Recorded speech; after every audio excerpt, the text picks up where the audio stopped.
Ashe family, welcome back to another episode of My Unapologetic Perspective. This is the podcast we give our point of view on controversial topics from my experience, black history, and non-knowledge as African Americans. Black history presently lives in us so we can continue to excel into the future. It's one thing to know black history. It's another thing to take advantage of what the people in black history did for you. I am your host, Martre Baker Stevens, and to the right of me is my brother, Shaquan Battle. Yeah. And to the right of him is our father, Jerome Battle. Sup? Again, appreciate all the love and support that we get, whether it's on YouTube, TikTok, Instagram. Means a lot to us. But how are you guys? Well, good. Good. What we starting with today? Where we going? By the time y'all see this, kids is preparing to go back to school or they are back in school. And I just want to tell every one of them, try your best, create good study habits, fall in love with school, man, because you have to go. So if you got to be there, then you might as well just do the work and do it the correct way. That's coming from somebody that didn't really do nothing in high school. So.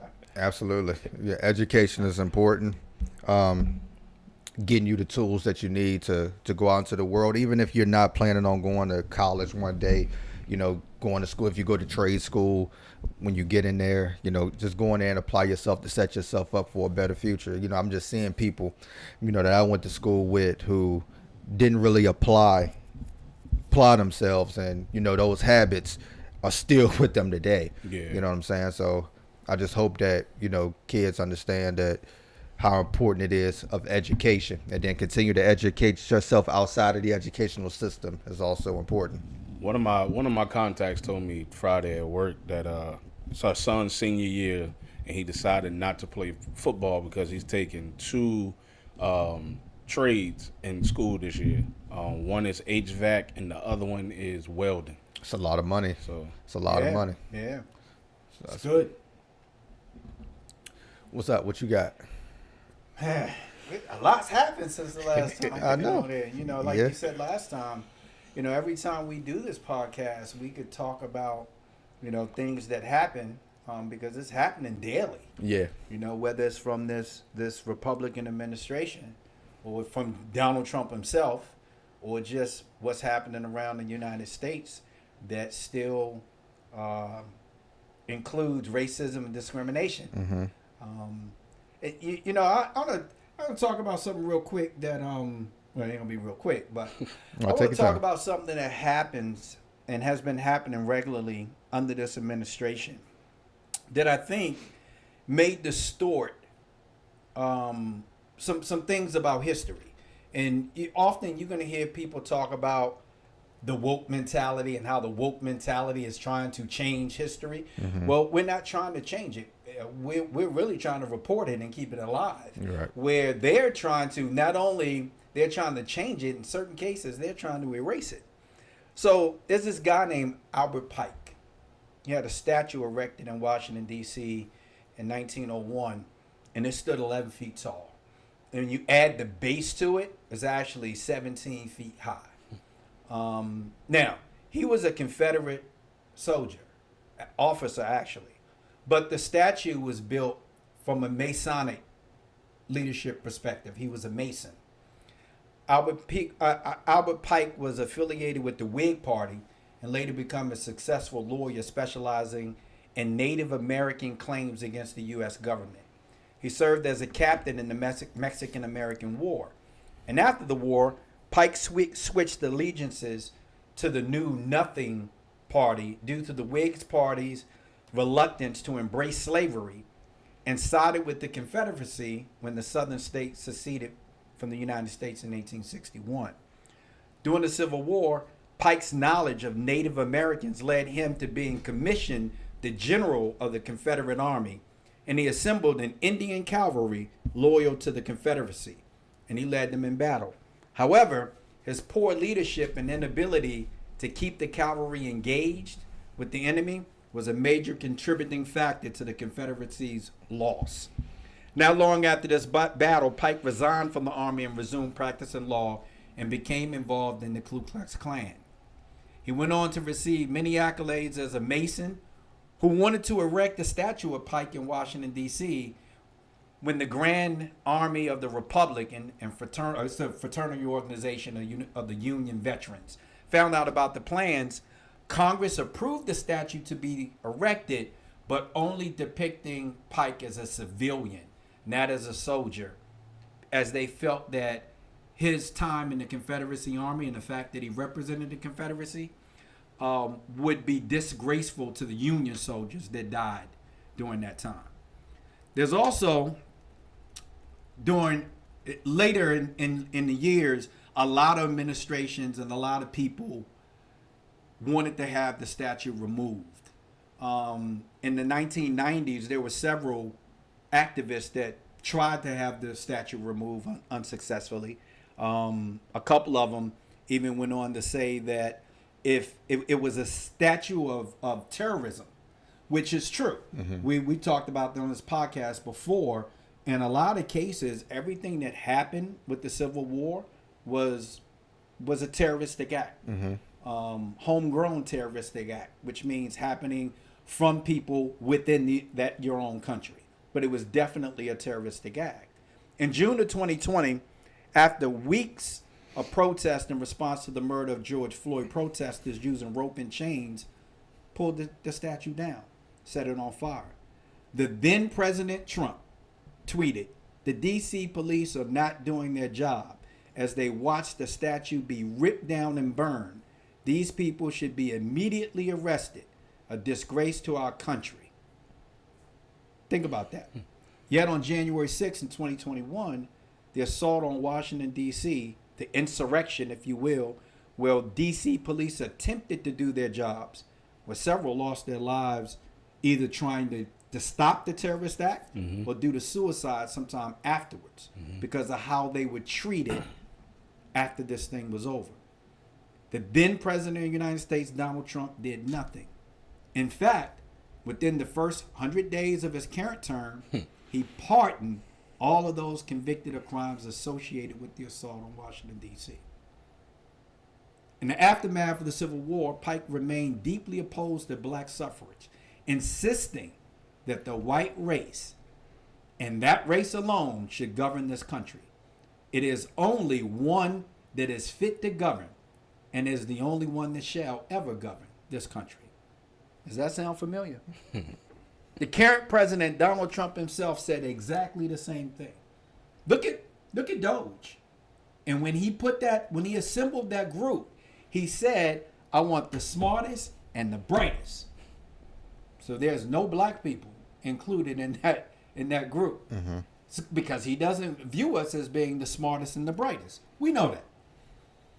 Some claim that Pike was never affiliated with Ku Klux Klan. However, in 1915, there was an Albert Pike Klan, which was a local chapter of the KKK based in Illinois. So how you have a chapter if you're not involved in the Klan? And Donald Trump is excited about this statue being restored, because it's going to be restored. He's already made signed an official order to restore that statue. Yet, Medgar Evers, an American civil rights activist and United States Army veteran who served in World War II, who after fighting for this country returned to not only be treated less than a war hero, but to be treated less than a man because of his color. He fought to overturn racial segregation at the University of Mississippi and end the segregation in public facilities and expand opportunities for African Americans, including the enforcement of voting rights, which was a right we already had, but weren't allowed to practice. He died for his activism of creating equality, justice, and fairness for blacks, to which an all-white jury failed to reach verdicts against his murder in the first two trials in the 1960s, but was convicted in 1994 based on new evidence. And in 2009, the Navy Secretary named a naval vessel after Medgar Evers, something that current President Donald Trump has already ordered to be renamed, along with removing Medgar Evers' name from the Arlington Cemetery website honoring black Americans who fought in the nation's war. Is this not racist? Yes, it is. And I've said this before. We knew Donald Trump was racist from the very beginning. Right. Anybody that know anything about Donald Trump, know his history, know things that he's said, know things that he's done that says that he's a racist. In fact, when asked about it, he said, "I'm the least racist person you know," which means I am racist. Which means I am racist, right? It blows my mind that people still don't treat him that way. They still don't treat him that way. They still listen to him. They still follow him, which means what? Now, I do want to say this. Our friend Candace Owens, who we talked about on this podcast many times, has now joined the crowd of people who says Donald Trump is a racist. We did that. We did that. Most Black America predicted this was going to happen. That's right. We knew you were getting a check. I want to go back to what you were saying about the Civil War because a friend of mine disagreed with that take, and we talked about this on the last podcast. How we talked about comparing the South with the Confederacy with Hitler, and he disagreed with that. And where we was coming to a disconnect was with the term genocide. And he said that, what happened in the South wasn't considered genocide. And from my point of view, we have to look at what the definition that we're using for genocide, for one. Okay, so if you're saying a mass killing of Black people, particularly because of their race, is one thing. So in our conversation, we talked about if you're just saying that we have to look at the Bacon's Rebellion to where they classify the Black and white, right? So if you got white indentured servants and you got Black slaves, was the killing of those workers, was the numbers interchangeable, or was they separated by a fact to say that it's not by race? But even if you look at after Bacon's Rebellion and you look at the lynchings of Black people, you look at the killing of Black people in the time frame of let's go with the 400 years, you can make an argument that it's considered genocide from our perspective. Now, I know sometimes it's hard for us not to be emotional about the things that we talk about because it has an effect on our history and our ancestors. So from a white perspective, they may not be looking at the emotional side. They're looking at it from their logical sense without adequately looking at history with the feeling and emotion that we do. Right. Which, okay, I get it. But understand from us that we always have to have emotion with it because we're attached to it emotionally. If you look at the slave trade, let's just say if you believe that 12 million Africans came from Africa to America on the slave trade and only about 10 million survived, you can make an argument that in that time span that is genocide. That's 2 million, right? That didn't even complete the journey to be a slave. And then you look at the deaths that happened within slavery, that too can be considered genocide. But for me, I'm going back to my emotional point of view, that if you look at slavery and you look at arriving on this continent or already on this continent, and the white man, the first thing that they take is your human side, right? Because you're no longer a human. You're 1/5 of a man. That's right. So you eat what the dogs won't eat. So therefore, you're not a human being from our side. So even when you're talking about genocide, it's the killing or destroying of a human being. So we even going further down the chain than that. Second thing they take is your name. Right? You are no longer the African name or the name that you consider yourself. You are Randolph Smith. My last name Smith. You would take the name Randolph, right? I'll give you your name. I'm also going to strip you of your language. No more talking that African mumbo jumbo. No more talking whatever that what language that you speak. You would speak the King's English.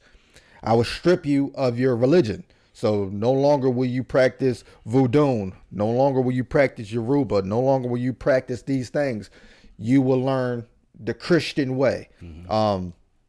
You will get the Bible, in which I will tell you what that says. And you only allowed to read certain verses from this Bible, which talks about being a good slave for the most part.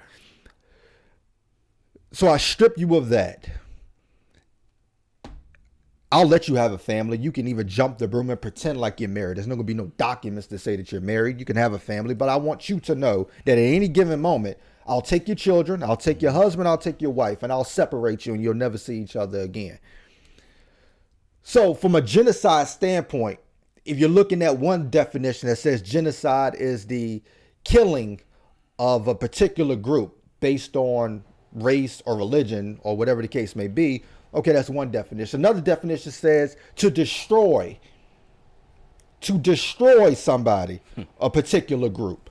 In whole or in part. In whole or in part. That's important. So psychologically, there you go.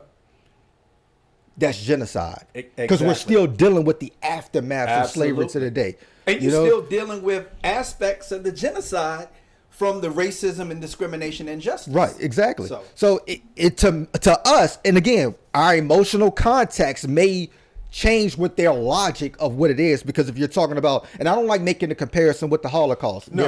They're both bad, right? Right. So right. Their killings might have happened in a shorter time span, but the killing of the black body, the black mind, the black emotions, the black family, it's genocide to me.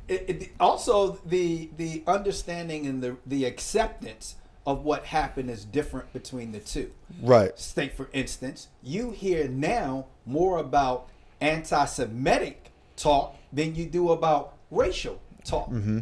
So you can say things about black people. You can call them niggers. You can do whatever you want. You can spit in their face. You can shoot at them when they pull in your driveway to deliver a package for FedEx. Right. You can do all those things and will not be prosecuted, and in some cases won't even be persecuted. People won't even talk negative about you. But say something about Jews. Say something about them and see what happens to your ass. Right? So the acceptance of it is totally different. The thing is what do you see continuing happening on most cases in the United States? It ain't against Jews. It's against black people. Right. And it happens on a day-to-day basis in every city and every state in the United States. Right. And then I also don't want to keep hearing, because again, they're always coming from the side of logic. And they're right with their logic based off of what they know and how they feel about it. You're right. So yes, the South's stance was about states' rights. You're 100% correct. But it was the right to do what? We can't leave that part out. to own slaves. So we can't say that the state, the southern states succeeded because there was a states' rights issue. That's right. What was the issue within the states' rights? The right to own slavery. Like we have to understand that concept. You know, and everybody's gonna have their own opinion. But I'll say this. I was talking to this person that we were talking about specifically in how blacks were being treated in the United States. And I went on to say that not just blacks. When I talk, we're talking about minorities, but the minority group that I can speak about It's blacks. is black, because I fit that minority group. And this person was really in disagreement of what I was saying, but was quick to say that they were half Indian and wasn't accepted by Native Americans or by whites. Quick to say that, would acknowledge that, but failed to acknowledge, even brought up the fact that, you know, there's some colleges that I can't go to because I'm white. No, there isn't. There's any colleges that you can't go to because you're white. Because you can go to an HBCU, and guess what? They're not going to discriminate against you because you're not black. Right. But there's a lot of colleges that we can't go to just because we're black. Right. So and then so she started talking about religion and said, well, you're a Muslim or used to be Muslim, and Muslims don't treat women fairly. I said, okay. And she said in certain countries they get killed if they do certain things. I said, okay, I know that you're quick to agree with that, but not quick to agree that the same thing can happen to me as a black man right here. Yeah. But you're quick to talk about what happened in other countries if you're a woman. Right. So you can identify with the things that go on with a woman. With a woman, you're quick to identify things that can go on with an Indian, but you cannot quickly identify with anything that go on with us. As to say that it doesn't matter or it doesn't happen. And I find that a lot of people are starting to take on that sentiment, even when you start hearing terms about reverse racism. And you hear where this one lady actually sued a company because she was fired because she was white, and she won the lawsuit. And because this is happening a lot more, people are starting to say that black people are more racist than white people. Don't be fooled by the mirage. This is just to take your attention off what's really going on. That is impossible.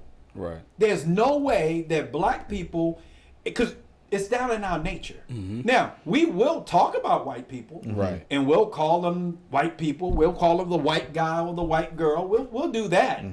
But I have never seen where we're not hiring people or accepting people because of their race, Right. not as a collective group. We don't do that. Right. Not in our DNA. We are the people who take care of everybody. We don't care who it is. We took care of the slave masters. We took care of their kids. We raised their kids. We didn't beat them. We Right. didn't kill them. We didn't feed them poison. We didn't do those things. All the things you were doing to us, we didn't do that. We didn't do that. We took care of them. And for this day and age, for us to still have the conversations about racism, discrimination, injustice, and the fact that we can still associate with those brutal treatment, violence towards black people, amazes me. And then it really amazes me that people say it doesn't exist at the level that we say it does. So every day you can pick up the newspaper, well, for the younger generation, you can look online, Right. and you'll see where this happens on a daily basis. This is not exaggeration, folks. This is what happened. This is what's happening. The guy you was having a conversation with, I know he can't understand from the emotional aspect of it, because you said you understood where he was coming from logically. Did he understand where you were coming from? He attempts to, which is why I have conversations. I don't have these type of conversations with everybody because everybody's not looking to listening without responding. This is a person I have these conversations with because he doesn't know and he's okay with not knowing, and he listens when you explain things, and then he'll give you his interpretation. That's what this podcast is about. Right. It's about perspective, right? And that's what I told him when I gave him. I was like, you have to understand that in our title or in our description, it talks about this is our perspective based off of us being African American, our experience every day, the history of African Americans. So when we look at that, we're taking all of that into account that you may not take into account. So yes, he can try to understand, but they'll never understand outside because they can't separate the emotions from the logic. Right. Right. It's to the point where a lot of this has become part of our culture. I don't know if you guys remember when Denzel Washington was talking about how certain people can direct a specific movie, Right. especially when it's a cultural movie. It's Right. not about race, it's about culture. And a good example he gave is, like in my generation, if you grew up in a household where your mother used a curling iron on her hair, which I don't know how many black women still use curling irons today, but when you grow up in a household where one of the female family members use a curling iron, Well, a hot or comb. a hot comb, You're right. you can smell the burning of the hair The grease. or the grease that they use from that hot comb. You can smell it. That's something that is cultural. Right. That a white person that did not grow up in a household like that would not be able to understand or comprehend that one part. Right. And you take that and you multiply it times ever how many things happen in a black household on a daily basis that does not happen in a white household. It's a cultural thing. It has nothing to do with race. It's about culture. Things that we were exposed to that white people were not exposed to. And in the black household, within that family, some of it can be good, some of it can be bad. Right. Just depending on where it comes from. And there's a lot of discussions that went on in my household that were bad because my dad was discriminated against every day on his job at the U.S. Postal Service. And he would come home and tell us about those events. So this is not something that we know these things exist. We live them. It's part of our culture. It's part of our DNA now. So when people try to tell you it doesn't happen, that's like them trying to tell you that your name's not Martre. Right. That leads into my topic. And that this segue is perfect because the two topics that I had, they kind of go together, and I need to put them together to show the importance of it. And it leads to back what you were just saying. Samuel Cornish and John Russwurm said this about 200 years ago. We should advertise to the world the motives by which we are actuated and the objects which we contemplate. We wish to plead our own cause. Too long have others spoken for us. Too long has the public been deceived by misrepresentations in things which concern us dearly. So nearly over 200 years ago to today, black media has continued to advocate for justice and for the black community, whether you're talking about voting, whether you're talking about oppression, whether you're talking about injustice, or whether you're just talking about the stories that happen in the news that black people haven't been able to cover.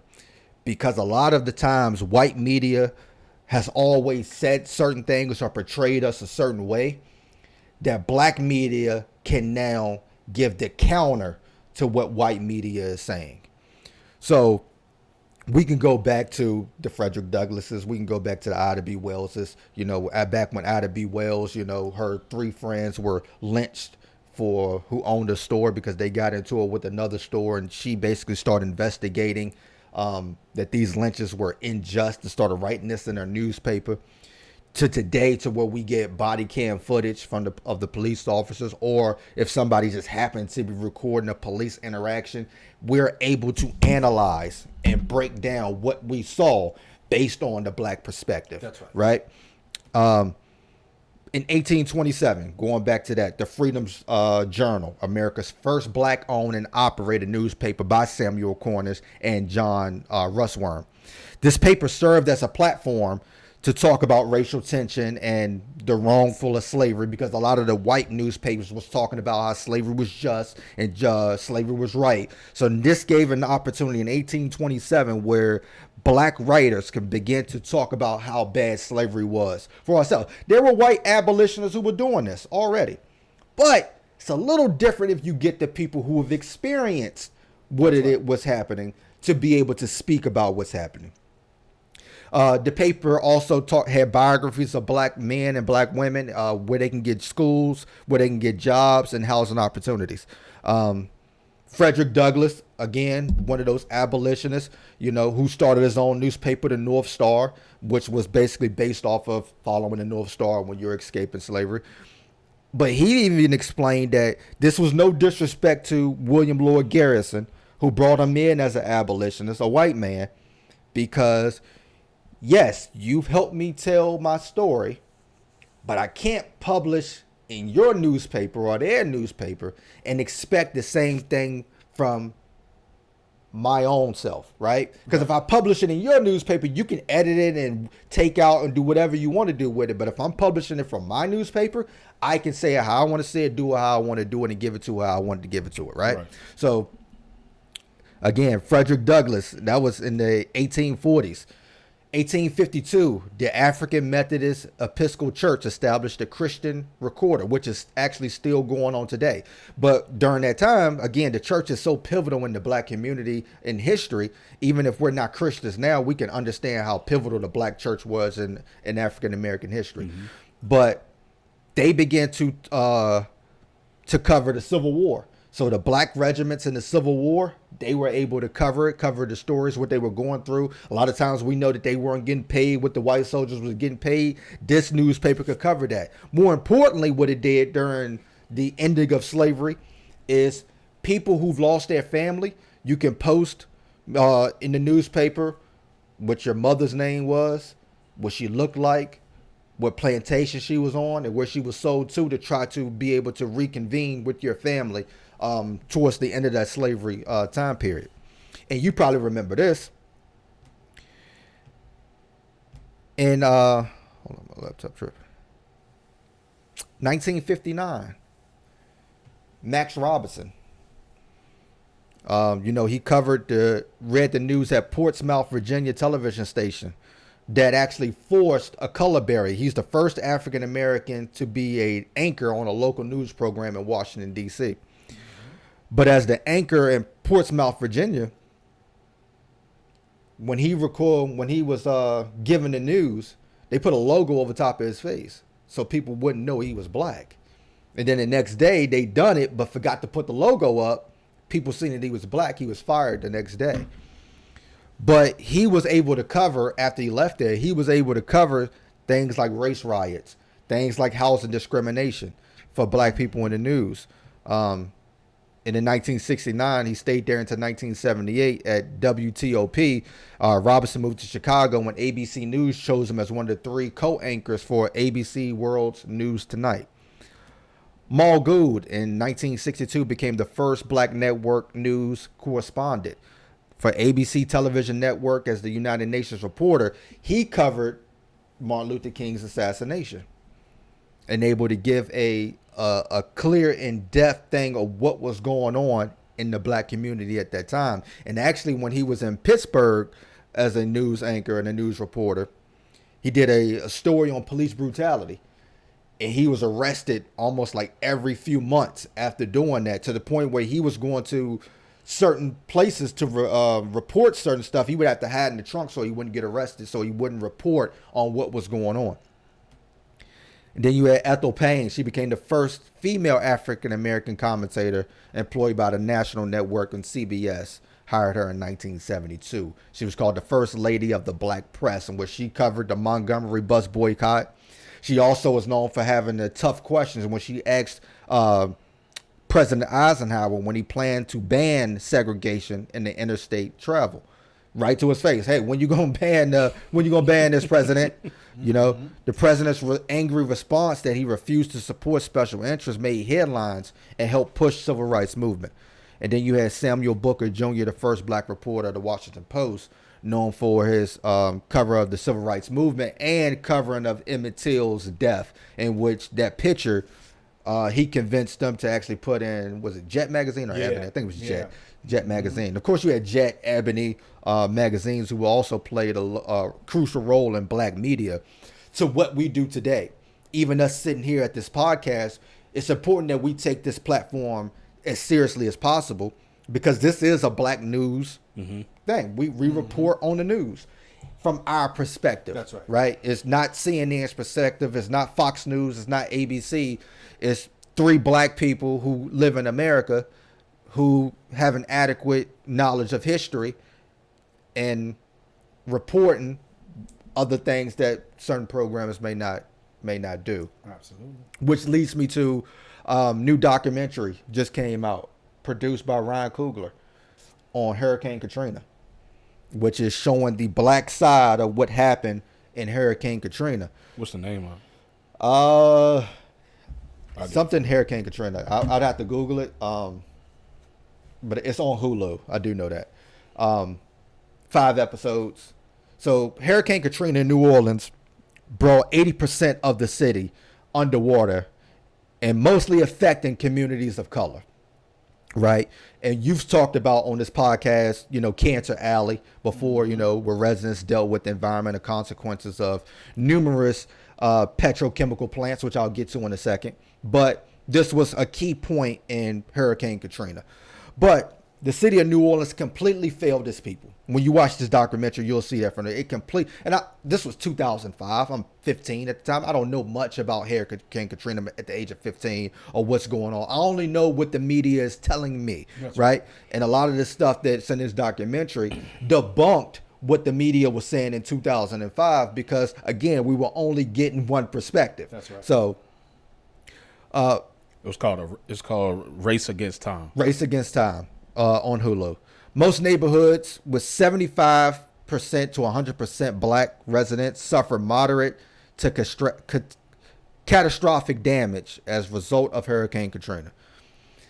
The second way they found them, they waited to the last minute to evacuate people, knowing that most of the poor black people was not going to have any way at the last minute to be able to leave their homes or to find adequate shelter. Right. Where most white families were able to just pack up and go wherever they needed to go. It was that simple for them. But the people living in poverty didn't have that opportunity. And the city who done a year earlier done a study that if we get hit with a Category 4, Category 5 hurricane, the destruction it's going to do, they knew what it was going to do. And they still did absolutely nothing to prepare themselves for what happened with Hurricane Katrina. Even after it hit, again, they didn't get the buses to shelter people out of the city before, nor did they get the buses to shelter the people afterwards. Right? The commentator said that those who did not leave were irresponsible and relied too heavily on government for assistance. Again, this is what white media would do. You see all these black people, you say they're on government assistance. They didn't take the right measures to prepare themselves for whatever. But here's the thing. The white people who had money, who could move, they knew that the government was going to take care of them once this hit. Black people had no idea. One person said, hey, look, this is my family home. This is all I got. I can't leave it. Right. I got to try to save it because this is all I got. And if I leave, I'm coming back to nothing.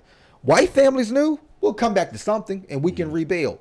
But when you're looking at hurricane disasters, black people are the last to get help and they're the last to be able to rebuild. Most people, when they did get people to the Superdome, most of those people were black. Caged in there like animals. To the point where even after the hurricane hit, they wouldn't let them leave. To the point where the National Guard was pointing guns at them if they tried to leave. Technically, the Superdome was looking more like a prison than it was a shelter, right? They failed to get them water and food in an adequate way. Failed people to get people out of the city. The media failed them. The media during the time, and I remember this as a 15-year-old looking at it, saying that Hurricane Katrina wasn't that bad. The media was in the French quarters where there was no flooding at all, saying the hurricane wasn't that bad. Meanwhile, in the black neighborhoods, in the black side of town, the floods is up to the second floors of houses to where they're struggling to survive. So the rest of us outside of New Orleans didn't think that the Hurricane Katrina did anything. Right. Meanwhile, they have no communications. People are dying. Babies are swimming, are floating in the water dead. People are on top of housing projects waiting for help that wasn't coming. Right? The media also failed them because one of the, I want to say he was one of the police people, said that one of the helicopters got sniped at. I remember this story too, that a sniper was shooting at the helicopter. And he said, the reason why I use that terminology because I'm former military, and if somebody shoot a gun, we consider it a sniper, right? Even though he went back and said it wasn't a sniper, the person was just shooting in the air to get the helicopter's attention because they needed help.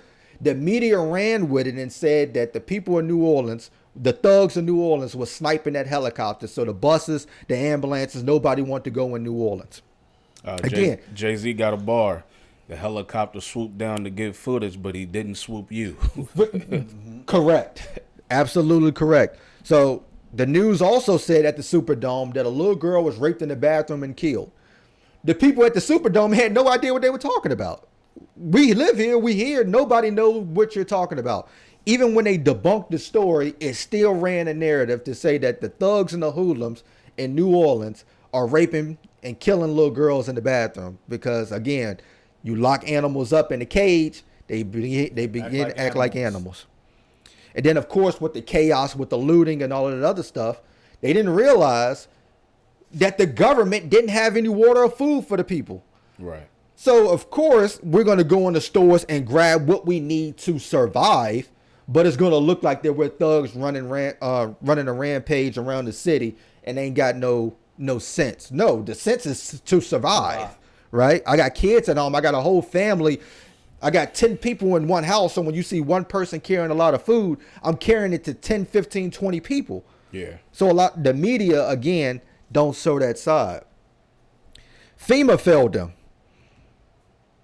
FEMA distributes more aid, a lot more aid, in some cases, to white homeowners than it do to black homeowners. And much more aid goes to affluent neighborhoods than poor ones. And then again, Katrina exposed a lot of what FEMA was doing that was racially motivated. When Hurricane Laura two people had damage to their homes, which was identical. Their homes was identical. The value of the homes was identical. And basically a tree came down onto the house. Identical situation. One person, the black person, received $7,000 in aid from FEMA. The white person received $17,000 in aid from FEMA. This was actually an investigation that was done into FEMA. Not only do individual white Americans often receive more aid, but when property values are higher, FEMA payments for damages are higher, making it far more difficult for residents of low-income communities to rebuild. After Hurricane Harvey in Texas, specifically Houston, residents of higher income Houston neighborhoods received an average of $60,000 in FEMA assistance, while black residents in low-income neighborhoods just received $84. Between 1999 and 2013 of natural disasters that happened in Houston, the racial wealth gap increased by 87,000.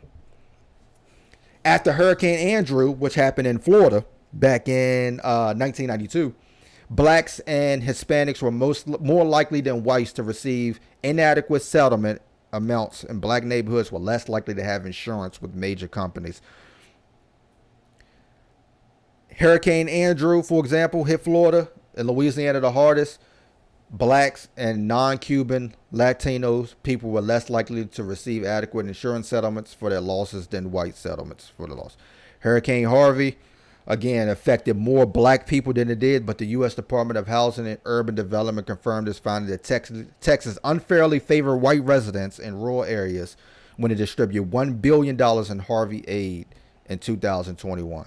And then in Hurricane Ian in Florida, following the devastated Southwest aid, stations were set up in white wealthy areas that poor black people had to figure out how to get to.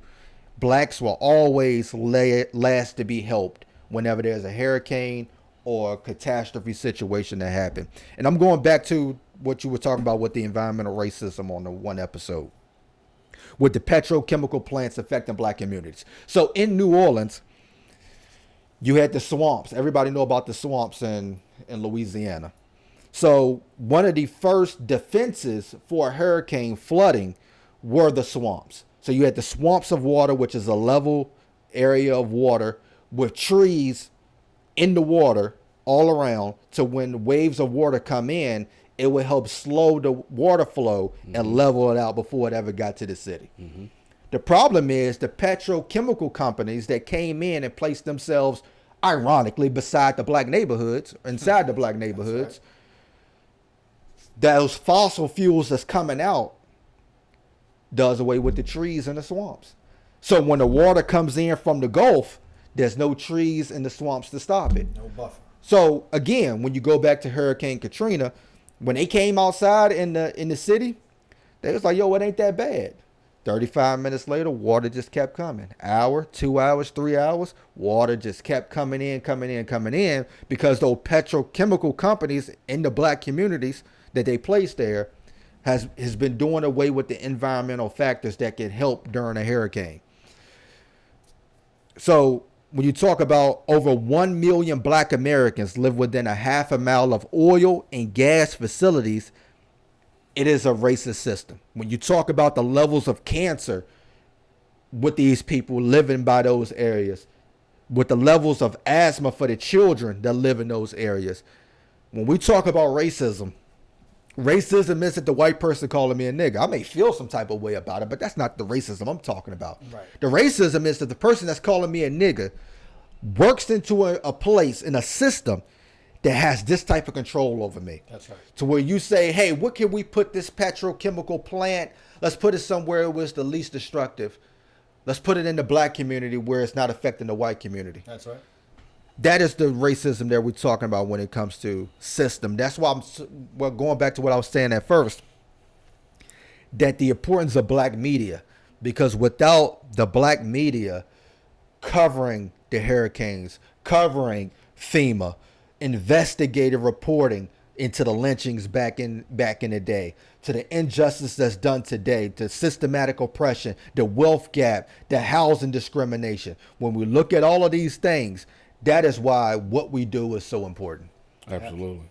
Just to piggyback off what you just talked about with the Hurricane Katrina, it's also a documentary on Hulu that's called Algiers America, which is it follows a high school at Nacar for sure. in Shreveport, Louisiana. Shout out to And Nacar. yeah, I think it's 10 episodes, and in that 10 episodes, they actually experience a hurricane. Yeah. And you can see like one of the football players, they live on the top floor of an apartment, and he's just walking through knee high of water in the apartment to go outside like it's a normal thing. Right. So that's a really good series that'll depict everything you just talked about with Hurricane Katrina as well. Right. But just looking at, what happened with Hurricane Harvey, what happened with the hurricane and, Katrina. When I think about it, psychologically in my mind, and maybe I'm wrong, but the news may have some impact on that. They cared more about the wealthy people during the forest fires in California Oh, absolutely. than the poor people that were flooded down there. Absolutely. You know what I'm saying? Maybe it's just me. Maybe it's No, just my no, psychological that- mind that on what I is a think fact. about You're what the correct. media covered. That is a fact. They do. Yeah. Absolutely. Same thing in Hawaii. Yeah. know? You heard people talk about what Oprah did and what The Rock did, with their properties in Hawaii, but Yeah. they don't talk about what Leon Hayes did. Yeah. They Right. don't talk about what he had to suffer through in those situations. They don't Right. care about the wealthy. Right. And I remember this specifically because I'm an Atlanta Falcon fan. Even when they opened the Superdome back up, they were more excited that they got to play football again. And, they blocking punts and scoring, and everybody's going crazy. And it's like, yes, they got football back, but what about the black people that just lost their lives or don't have anywhere to live? And we're talking about football. Yeah, I agree with you on that. From the media standpoint, but for the people in New Orleans, it did give them something to be happy about. Because we know football is the cornerstone, and then when you live in a city like New Orleans, you love the Saints. So that did give them. It's not going to replace what you lost, Right? But for them, that was a redemption story for them as a city. Because again, when you have stuff like it, it puts the spotlight back on what's occurring down here. A lot of people forgot about them. Right. A lot of people forgot about those people down here, and the Saints winning that Super Bowl, I think, put more of a spotlight back on New Orleans to where they can rebuild. Yeah, because when you put it's a business. Yeah. It's a business, right? So if New Orleans is playing well, the Superdome is packed, we're getting money. making money. People want to come in and they want to distribute money. So for the people in New Orleans, they may have gotten more based off the New Orleans Saints winning than they did if they wouldn't have achieved anything at all. And a lot of that money is outside money. That's people that are coming from other places. Right. So they're bringing more money into that area. So that is a good thing. But I understand what you're saying is a lot of people ain't give a shit about football. No, they right. probably couldn't even watch the game. Yeah. Right. Because they still ain't have nowhere to live. Yeah. Yeah. So, but that's also part of the resilience too, is that in certain aspects, life has to go on. Right. It can't stop for everybody, because if it stops for everybody, you never rebuild. Because rebuilding has to come from the outside. You can't just rebuild on the inside. Right. You have to have some people from the outside. You have to have money from the outside, resources from the outside in order to rebuild. But the other thing about the genocide is it's hard to get rid of a whole entire race that's as resilient as the black race. So, when people talk about genocide, you don't have to be successful for it to be genocide, right? You don't have to be successful. It says in whole or in part. Well, in part, they did. They took our native tongue, native religion, native thoughts, any connections we may have had to our native land. They took all those things. So in part, they were successful. They just couldn't get rid of us physically, but they tried. Yeah. They did everything they could to do that, and still are, even today. Even if it's just to make you think that you're worthless and how you're being treated and depicted by mainstream media. It's always going to be negative. And I noticed that we didn't get to talk about this, but the white couple that got beat in Ohio. Yeah, Cincinnati. Yes. Cincinnati. Ohio, yeah. And you heard J.D. Vance and Donald Trump both come out with statements about what happened, and that how in this country nobody should be targeted just for being a particular color. Really?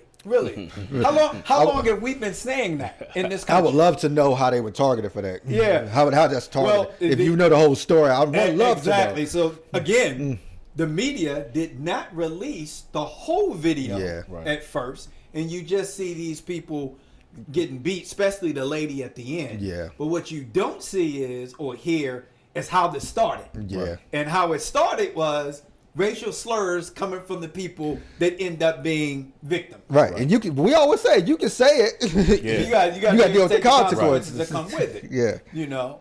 So I it amazes me that in those situations you have leadership, obviously racist leadership, that will come out and make statements further letting you know that they're racist. Yeah. Yeah. I mean, They're just telling us, man, what they really are. I got one last thing, and it goes back to what you were just saying. You know, did you see what Bruce Pearl said? Yeah. And you know, one thing that I hate, Bruce Pearl has the right to have his own opinion about how he feels. My problem is the same thing I had with a local coach here, who I'm not going to say his name, is that when you coach predominantly black people, and you get on social media or an interview or whatever the case may be, and you downplay what happens to them in this country, it's disrespectful to them.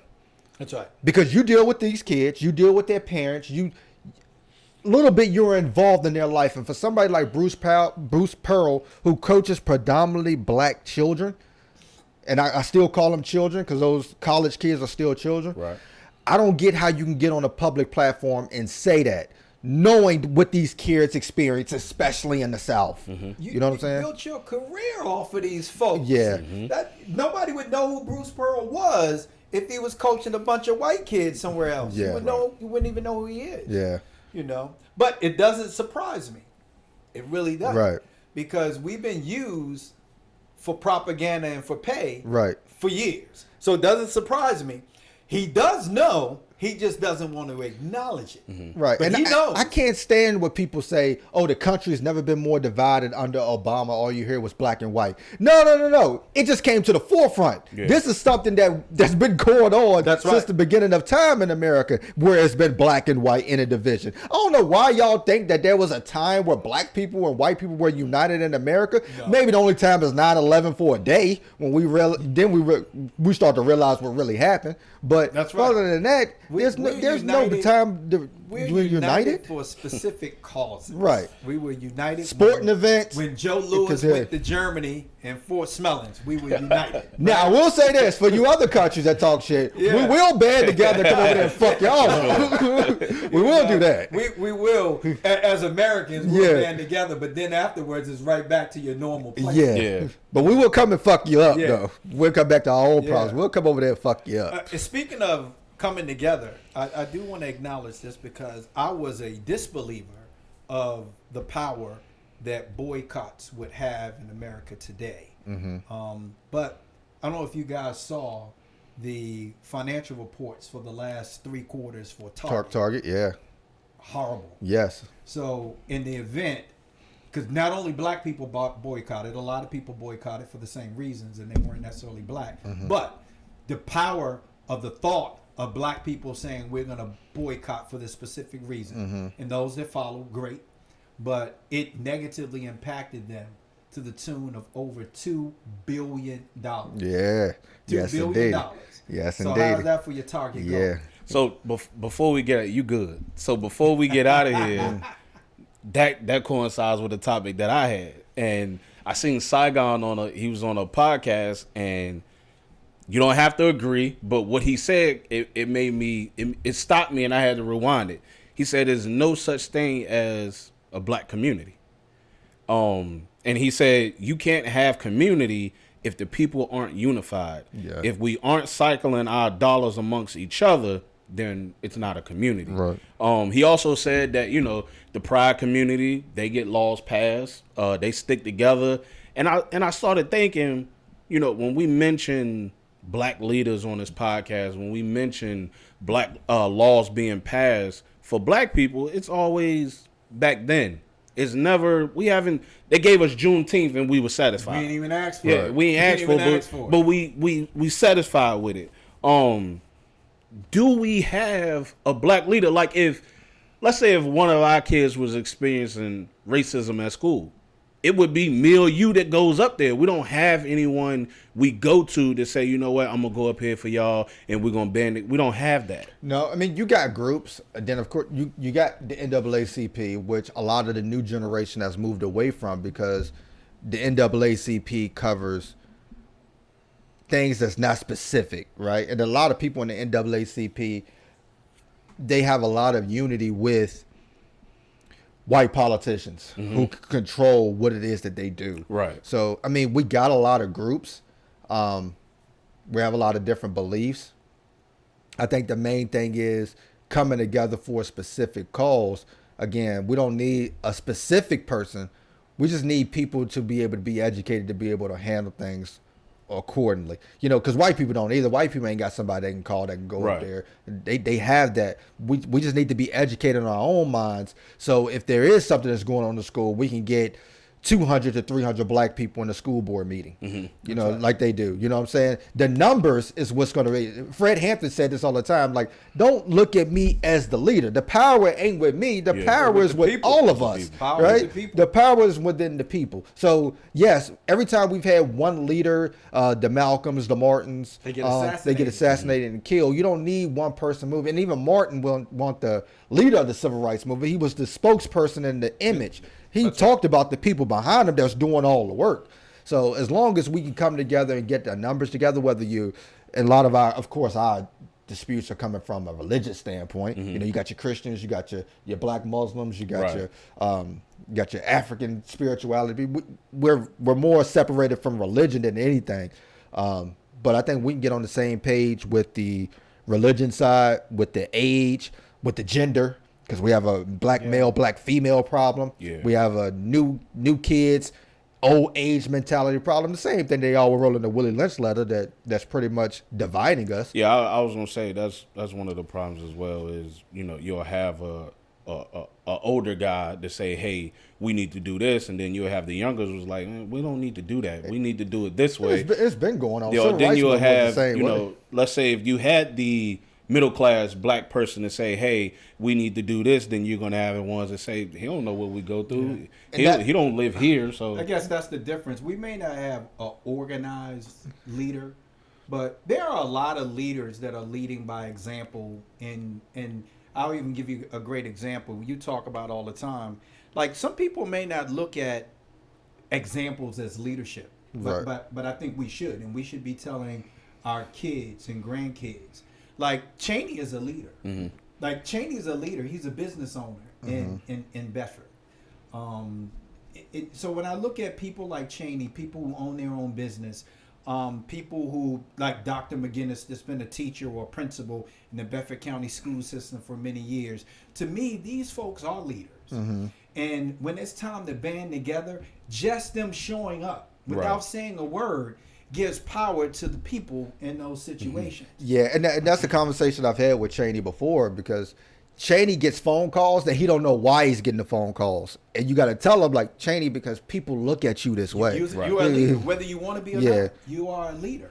Absolutely. Yeah, but again, like I said, so basically what we're saying is that community first, right? If you have community people who can do that, and we say this even when it comes to voting. Yeah, voting for the president is one thing. Right. Voting for your local city council was another thing. That's what's going to change your life. That's what's going to change your day-to-day life. City council person, not the president, so to speak. So if you got people in your community that can handle, if it's a problem at school, we don't need to call in the national NAACP for something that we can take care of our own. Again, this is the same thing you talked about with Dr. King, that Dr. King was going to different places and they was telling him, look, we can't come in this community and tell them how to do things. We don't know what they're going through. It's different from the South. To come out. Yeah. So that is the biggest thing. But we appreciate y'all. We love y'all. Peace.